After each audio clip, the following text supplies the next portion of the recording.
Nalungkot ako kapag ako lang isa, dahil marami akong problema sa isip ko. Ano kaya igawin ko para mawala? Marami nag-advise sa akin na itigil to.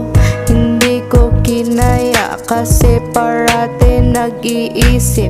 Habang lumalakad nag-iisip pa rin ako.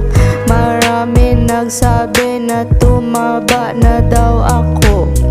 Nalulungkot ako, nasisi ko sarili ko. Nasisi ko sarili ko. Nasisi ko sarili ko. Oh. Nasisi ko sarili ko.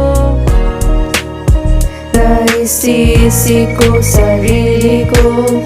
Naglakad ako sa eskwela na maraming tao nagtitingin sa akin. Nafi-feel ko na parang ayaw nila ako. Tapos tumakbo ako sa bahay, umiyak ako. Pagdating ko sa bahay namin, nakita ako na umiyak ako sa bahay.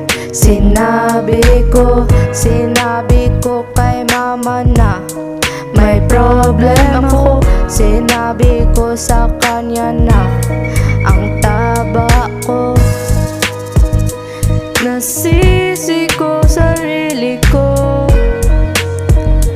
Nasisi ko sarili ko. Oh. Nasisi ko sarili ko.